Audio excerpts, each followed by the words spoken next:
El 17 de enero del presente año, se registró un atentado en la ciudad de Bogotá, contra la Escuela de Cadetes General Santander. Inmediatamente los medios de comunicación y actores de la derecha colombiana acusaron al ELN de dicho ataque.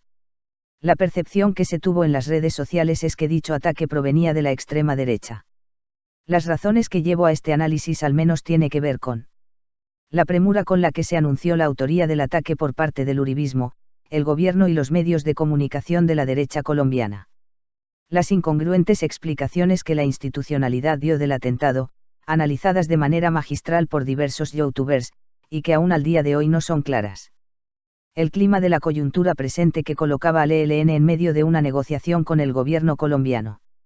El escándalo de Odebrecht que tenía arrinconado al gobierno colombiano, sin argumentos para su defensa y una protesta social en ascenso que permitiría en perspectiva dejar sin argumentos al gobierno del presidente Duque, que suponía posibilitar la caída del fiscal Néstor Humberto Martínez. Se consideraba que el ELN tenía claro esto. La gran indignación de una parte de la sociedad colombiana por la gran cantidad de líderes sociales asesinados por fuerzas no tan oscuras, porque en las comunidades se tiene claro que hacen parte o tienen relación con la institucionalidad. Y nuevamente se consideraba que el ELN tenía claro esto. Los comunicados y apreciaciones que entre el 17 y 20 de enero se había escuchado de organizaciones y personas cercanas al ELN, en el sentido que no eran ellos o que era imposible que de parte de una organización de la izquierda se realizara un hecho semejante. En Colombia los rigores de la guerra la han padecido de una manera exponencial, los habitantes más humildes del territorio nacional. Muchos de los jóvenes cadetes que se capacitan allí son miembros del pueblo que desean obtener un empleo que les depare una seguridad económica. Independiente de la caracterización que se tenga de dicha actividad, muchos lo asumen como su futuro trabajo. Estos seres humanos no pueden ser un objetivo militar, no solamente por consideraciones tácticas o coyunturales, sino por su condición de seres humanos. El hecho ocurrido, y en lo que concierne al ELN, permite presumir que no existe una cercanía con la realidad social colombiana en los actuales momentos. Esta realidad está marcada por una inconformidad en ascenso contra las clases poderosas de este país, que no han podido sacarlo de la crisis económica, social y política que lo aqueja.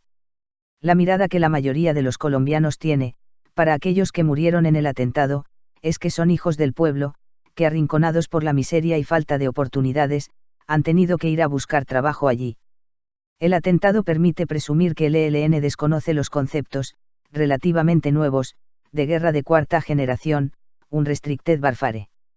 De ella nos interesa enumerar: guerra de la información, mediática e informática, guerra jurídica, lawfare, aprovechamiento del espacio internacional para deslegitimar al enemigo. Es indispensable el escenario de la guerra de la información, para influir en la opinión pública. Hay que buscar la legalidad ante la opinión pública internacional y deslegitimar el accionar enemigo. Las ideas tradicionales de la guerra por sí solas ya no son válidas. El elemento realmente importante es el fin, sin autoagredirse. Es prioritario la utilización del lawfare o guerra jurídica, uso de la ley como un arma de guerra. No se puede lograr la victoria contra un enemigo superior si no hay cohesión entre civiles y militares. En el modelo del unrestricted warfare, se aprovechan los errores del enemigo para atacarlo en los planos jurídicos y mediático. Los espacios que el gobierno Duque está utilizando son los escenarios nacional e internacional, y con ello logra deslegitimar y aislar al ELN. Al mismo tiempo se legitima el gobierno y oscurece los escenarios que se venía visibilizando la protesta social en el escándalo de Odebrecht.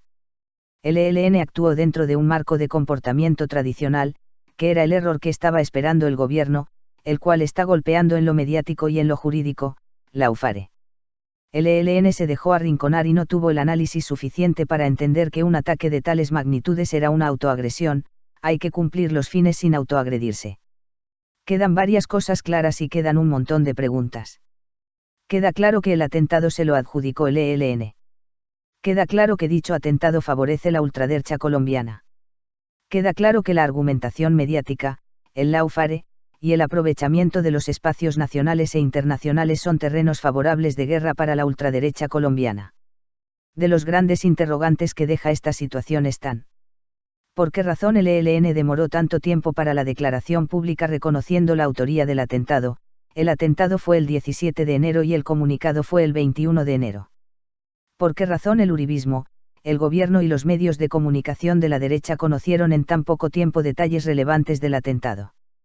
¿Por qué razón los negociadores del ELN en La Habana no habían sido consultados sobre lo que ocurriría?